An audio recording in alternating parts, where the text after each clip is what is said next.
The first dilemma is from Blue. Hi Jordan, I love your videos. I appreciate the support. They really helped me during my tough times. But on to my dilemma at hand. I met this guy named Marcus. That's not his real name, but to keep his identity safe, I decided to use a fake name. Also, he's 18 as well. I met Marcus on Bumble and we really hit it off. He liked anime and I liked anime. I felt like we were a good match, until he told me that he wasn't into a relationship. He was only looking for friends, which I don't get about some guys. Why come to a dating app looking for friends? I was always confused about that. But anyways, we started talking for 2 weeks. I asked him questions and he didn't really have questions for me. So I would answer my own questions that I asked him, which I felt totally fine with. So to move in deeper, I had brought up sex. Yes, I know that was completely wrong of me to do and I shouldn't have done that. But when I feel like I really vibe with the person on a deep level, I just bring it up. But anyways, I told him that once we were in a relationship stance, we could do something like that. Surprise, surprise. We did it when my mom wasn't home. Now he said he didn't want to have sex. He told me he wanted to chill and I was fine with that. But because we were both virgins at the time, I just wanted to do it and he wanted to do it too. But terrible things started to happen. Once we did the do, we went out on a date/hangout and he randomly held my hand, which I had no problem with. When it was over, I told him I loved him. He didn't respond back, which was understandable, because it was really unexpected and early. When I was at home, he told me he liked me and was interested, but he didn't know how he felt about us. Being the poo brain that I am, I didn't see the red flags before me. Things were getting worse and worse. The communication was really bad. On both parts. I felt like his ex had a big effect on him because before he came to me, he was in a 2-year relationship and didn't heal from it. To make a long story short, I confessed my feelings for him later in the months when everything happened and he started to become distant. I started to blame myself because I was taking things too fast and solving our problems by not communicating. But what really made me upset at him was the fact that he randomly asked me one night, "Blue, are you talking to someone?" Knowing that I was trying to work things out with him. Now I won't say he can't meet people, because he can, but that really had hurt me, and I told him and he didn't say much. When I asked the same question back, he didn't want to answer straight up. I don't know how to feel. I did cut him off multiple times, but now I want to have a conversation with him. I don't know. Jordan, what should I do? Thank you so much for reading all of this. Okay, wow, there is a lot to unpack there. So first of all, I want to address the end. Okay, you said I did cut him off multiple times. If you cut him off multiple times, that means that you didn't cut him off. Okay, that means that you did not cut him off. Now look, I want you to know that everything that I say in response to this dilemma, I am saying because I genuinely want to see you happy. Okay, some of the things that you're saying are very, very familiar to me because they're thoughts that I've had in my own mind in situations that I've been in. Now, first of all, okay, when we talk about dating apps, okay, it is kind of suspect that he would be on Bumble to meet friends, even though they have the categorization where you can say, I'm looking for a relationship or I'm looking for friends. Now, if you were in the relationship section and he said that he was just looking for friends, despite the fact that he was in the relationship section himself, then that right there is a red flag. Okay, that is a telltale sign that that is probably not somebody that you want to be talking to, especially if you know that you have a different intention than he has. Now, I want everybody to learn something from that. Okay, if you have different intentions than the person that you're talking to, do not try to progress in the situation. Do not try to compromise your intentions to appease them and their intentions and where they are in life. Do not ever wait for somebody to be ready for a relationship. I'm telling you something that a girl once told me right before she blocked me because I didn't understand that you're not supposed to wait for somebody because your time is too valuable. As a matter of fact, your life is too valuable. Okay, instead of thinking of you wasting your time with somebody who is in a different space than you are, think about it in terms of you wasting your life with somebody who is not in the same space that you are. Okay, now understand that hurt people hurt people. Clearly, this guy Marcus is not in a position to be dating, and he seems to be abundantly aware of that. But at the same time, when you start talking about sex, okay, now you're playing into his biological desires. Okay, and I'm not saying that you were trying to be manipulative, but I do understand that when you're in that position where you really, really want something to work out, your mind begins to work differently. Okay, you start to come up with different ideas because you want to make that person fit into the scheme of where you see you and them in your mind. Okay, I've been there. I have been there. Believe me when I tell you that, and I have multiple girls who could attest to that fact. Now, with that being said, I am now in a better place. I am now in a space of awareness where I can see that when you are, I don't want to say delusional, but when you get caught up in the thought of somebody, you will always end up feeling disappointed. That is all you will be left with.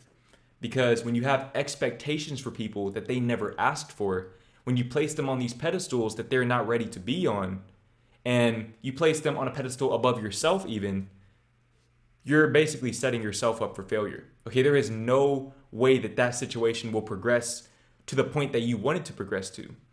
In situations like this, and I know that this is all obvious in hindsight, but from the moment that he told you that he wasn't ready for a relationship and you knew that that's what you wanted, and I could tell that that's what you wanted because you seem pretty irritated by it, which I understand.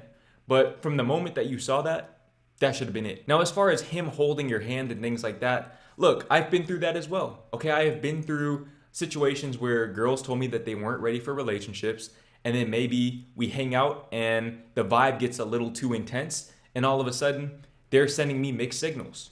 Okay, I understand that, but at the same time, you have to ask yourself if you're sending him mixed signals. Because if you tell him that you're in a place where you can accept the fact that he's not ready for a relationship, and yet you're offering your body to him, what message is that conveying to him? Okay, so instead of thinking about him and how he handled the situation, you have to take accountability. Okay, I see that you're very young. You're 18 years old. Or at least you were 18 at the time of this dilemma. And I'm not saying that it's your fault, but it is your responsibility to do some self-reflection and figure out what you could have done differently in this situation. Okay, now, as far as you wanting to have a conversation with him, I understand that. I completely understand that. If you feel like it'll bring you closure, reach out to him. Reach out to him. You may not have expected me to say that, but I've been through that. Okay, if you feel like that will bring you peace, reach out to him. You can't control whether or not he responds. You can't control what he says if he responds. But ask yourself, what is your underlying intention behind this conversation that you feel like you need to have? Because if you're having this conversation from a place of still wanting him in your life or wanting to hopefully change his mind or see where he's at in terms of you and him, it's probably a conversation not worth having because it's just going to uncover old wounds that still have yet to heal, which that should be your primary focus, is healing those wounds. Not only healing those wounds, but healing the wounds that enabled you to even facilitate that situation in the first place. Because if you really loved yourself, you wouldn't find yourself in a situation like this. Okay, you would have left at the first sight of red flags. Okay, and that's something that I've noticed in myself, is that as I've developed my relationship with myself, my tolerance for miscommunication or my tolerance for lack of reciprocity has gone down. And that's not because I'm a less patient person, it's because I love myself and I know that I deserve reciprocity. In that same way, when you learn to love yourself, you will come to those same conclusions and you will actively apply them in your life. And eventually, you'll passively apply them in your life. And you'll probably steer clear of situations like Marcus altogether. Now, with all of that being said, if your primary intention is to find peace at this point, and you have to be honest with yourself about this. You have to be completely 100% honest with yourself about this. If you're in a place where you love yourself and you have a strong relationship with yourself and you just want peace of mind, then reach out to him. But if you know that you have ulterior motives, i.e. trying to get him back, trying to win him back even, don't reach out to him. Do not reach out to him because it's not worth it. It's not worth it. You need to reach out to yourself. You need to look inward and do all of the inner healing that you need to do to not only heal from this situation, but prevent situations like this from occurring moving forward. The next dilemma is from Anonymous. Hey Jordan, I don't know how to really say this, but I keep having an issue. Admittedly, it was the second time I tried, and I don't know if it's performance anxiety or what. I just don't know what to do, but I don't know if this is normal. And if so, how did you get around this issue? So it's actually pretty interesting because you're 20 years old, and this is January 23rd that you sent this dilemma. I believe I was 20 years old, and it was around that same time of year, except last year, that I dealt with the same exact problem, literally. Okay, and for the people who have been subscribed to me since early 2021, you probably know exactly what I'm talking about. Okay, now, here's the thing. Okay, if you've already failed multiple times in trying to have sex with this girl, understand that she's probably okay with it. That's not to say that you should try to fix the problem, but she's probably not holding it against you. Okay, and this right here is actually a great way to test a girl's integrity, because when you can't get it up in bed, I know that feeling, bro. It is the most demoralizing feeling that you can feel. Okay, especially when you're 20 years old, and I'm assuming that you are a virgin. If this is happening to you, I'm assuming that you're a virgin, or maybe you haven't had sex in a very long time if you're not a virgin. I understand how that feels. Okay, you're very eager. I get it. Now, with that being said, okay, it probably is performance anxiety. So here's the thing about performance anxiety. Okay, performance anxiety builds upon itself. So because you've already struggled with it in the past, you're probably approaching sex with a pessimistic mindset based on your previous failures. You're gonna have to decondition your mind from that. You're gonna have to decondition your mind, and a great way to do that is to practice present moment awareness. Present moment awareness.